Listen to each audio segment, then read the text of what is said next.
Baik, saya lanjutkan ya teman-teman. Kali ini saya akan mengkaitkan semua planet yang sudah kita bahas dengan 12 rasi yang ada di dalam lingkaran horoskop. Nah, yang saya gunakan tetap Vedic Astrology, tetapi saya lebih tertarik untuk mengeksplorasi konsep dasarnya dibandingkan menggunakan Vedic Astrology sebagai ramalan.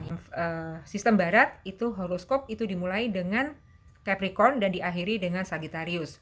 Nah, sementara di Vedic itu yang digunakan sebagai rasi yang pertama adalah Aries atau Aries. Kemudian berakhir dengan rasi ke-12 yaitu Pisces ya. Jadi itu berbeda. Jadi saya tidak membicarakan mengenai zodiak pribadi, itu tidak.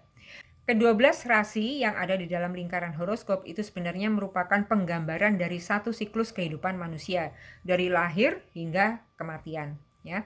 Jadi sebenarnya masing-masing manusia itu mengalami semuanya ya, ke-12 fase atau ke-12 rasi itu di dalam kehidupannya. Tetapi memang starting pointnya yang berbeda-beda ya. Karena kelahiran dia itu juga pasti berbeda-beda. Jadi itu pasti membedakan pengalaman orang yang satu dengan yang lain.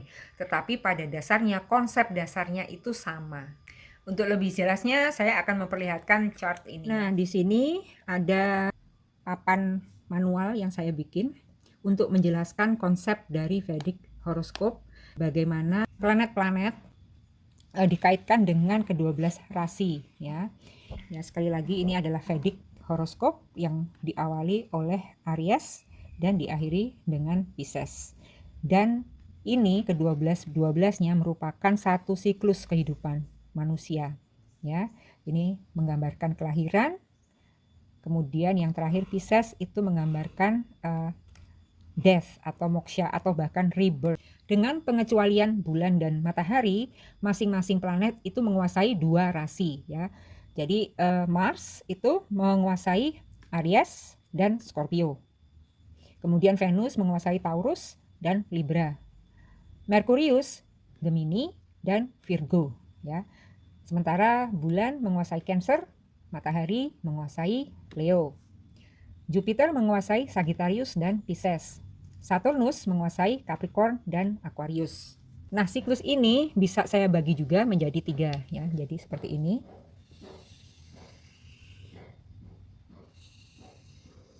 Mengapa demikian? Jadi penjelasannya seperti ini. Ini saya bagi 3 seperti ini karena di sini ada moon, bulan yang mewakili ibu, dan matahari yang mewakili ayah. Di sini yang harus kita ketahui bahwa moon dan atau bulan dan matahari itu adalah archetype ya, atau pola klasik yang universal, di mana mewakili energi ibu dan matahari mewakili energi ayah. Nah, sepertiga dari siklus ini itu merupakan fase-fase di mana peran ibu itu dominan. Sepertiga yang kedua adalah fase kehidupan manusia di mana peran ayahlah yang dominan ya. Nah, saya akan bicara mengenai 2/3 ini dulu ya. Mars berperan saat kelahiran atau diibaratkan semacam ya, ini adalah inkarnasi yang pertama ya. Jadi ketika jiwa itu lahir dalam wujud seorang bayi, planet Mars yang merupakan panglima perang itu sangat berperan ya teman-teman. Jadi bayi yang lahir itu sudah melakukan perjuangannya yang pertama. Kemudian planet Venus yang ada di zodiak Taurus itu menggambarkan kehidupan seorang anak yang sedang dalam asuhan ibunya. Jadi diberi makan, diberi gizi yang cukup, dipastikan dia sehat ya. Kemudian juga diberi pendidikan dasar dan juga diberikan rasa aman ya. Jadi ada sense of security ya. Jadi ingat itu adalah propertinya Venus ya. Kemudian seorang anak juga belajar bereksplorasi, kemudian juga menggunakan abstraksinya, belajar berkomunikasi. Oleh sebab itu, Merkurius sangat berperan ya. Di sini dia menguasai zodiak Gemini ya. Nah, kemudian di sini ada bulan yang menguasai Cancer. Nah, di sini manusia mulai belajar mengenai konsep stabilitas ya, mengenai konsep home atau rumah ya, bahwa ketika dia pergi dia punya rumah untuk pulang ya. Nah, kalau teman-teman amati, ini sepertiga yang pertama yang fase kehidupan yang dikuasai oleh sosok ibu, ini bisa dibayangkan merupakan fase kehidupan manusia di mana segala sesuatunya itu lebih inward atau internal gitu ya. Dan kemudian sepertiga yang kedua yang di mana dominasi ayah itu lebih besar, itu merupakan fase aktualisasi kehidupan manusia ya. Jadi manusia sudah mulai menggunakan semua ilmu ya yang dia dapatkan di rumah itu untuk aktualisasi diri dengan dunia luar ya.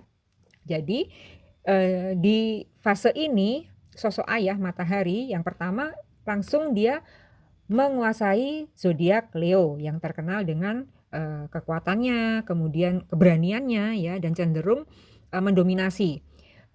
Sisi positif Leo adalah biasanya dia tahu apa yang dia mau ya, jadi purposeful gitu kehidupannya ya. Jadi penuh optimisme, sangat dominan dan sangat maskulin.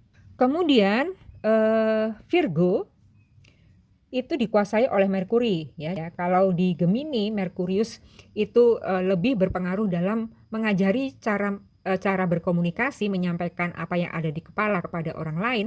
Maka di dalam Virgo, manifestasi Merkurius itu lebih spesifik lagi, yaitu untuk memanipulasi dunia materi ya, dan bagaimana caranya supaya bisa diterapkan untuk mendatangkan keuntungan diri ya. Jadi ini sifatnya Merkurius di sini sifatnya sangat praktis.